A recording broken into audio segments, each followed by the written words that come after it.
आपको जान करके खुशी होगी कि जिस प्रकार से सरकार ने छात्रवृत्ति को लेकर के बहुत बड़ा फैसला सुनाया, उसी पर कुछ बोल पड़े स्वामी चक्रपाणी जी महाराज।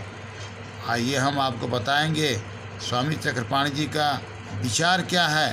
क्यों नहीं सुनती सरकार? विस्तार से सुनेंगे स्वामी जी क्या कुछ बोल रहे हैं। प्रकार से केंद्र सरकार ने अनुसूचित जाति जनजाति के लोगों को छात्रवृत्ति देने का जो बजट तैयार किया है, सभी प्रदेशों को भी आदेश दिया है, तो हम उसका स्वागत करते हैं कि अनुसूचित जाति जनजाति को मिल रहा है, तो कोई बात नहीं, स्वागत है। हम बिल्कुल स्वागत करते हैं। लेकिन हम ये मानते हैं कि हर वर्ग के लोगों में गरीबी है और आर्थिक रूप से तंगी है, तो इसलिए क्यों नहीं कि जो भी इसके साथ जो भी आर्थिक रूप से कमज़ोर है, आर्थिक रूप से गरीब है, सबको छात्रवृत्ति, सभी बच्चों को छात्रवृत्ति मिलना चाहिए। क्योंकि जैसे सबको शिक्षा का अधिकार, सबको चिकित्सा का अधिकार, सबको इस देश में बराबर का अधिकार है, तो निश्चित रूप से संविधान निर्माताओं ने भी इसी चीज़ को किया था कि किसी में भेदभाव न हो। और देखो, जब जाति के नाम पे कोई भी किसी चीज़ को किसी को दिया जाता है, तो उन बच्चों में एक जातीय भावना जागृत होती है और बाद में ठीक नहीं होता है। एक उन जातीय भावना देश से समाप्त करना बहुत ज़रूरी है। तो ही समाज हमारा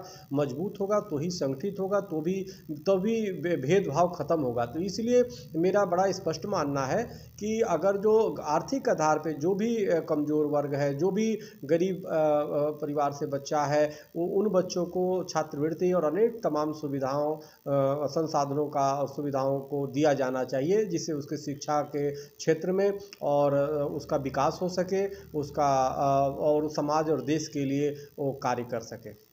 एक ऐसा वो वेबसाइट है जो एमेजॉन के माध्यम से जो जिस प्रकार से हिंदू महिलाओं को, बेटियों की अश्लीलता परोसी जा रही, जिस प्रकार से अश्लील साहित्य उस पर परोसे जा रहे हैं, वो बहुत चिंतनीय है देश के लिए। वो बड़े सरेआम वो हमारे युवा वर्ग, हमारे बच्चे बच्चियाँ उससे कहीं ना कहीं दिग्भ्रमित हो रहे हैं। तो अमेजोन पे सरकार से मैं तमाम प्रदेश सरकारों से, केंद्र सरकार से मैं आग्रह करता हूँ कि अमेजोन के खिलाफ तत्काल कठोर कार्रवाई करें।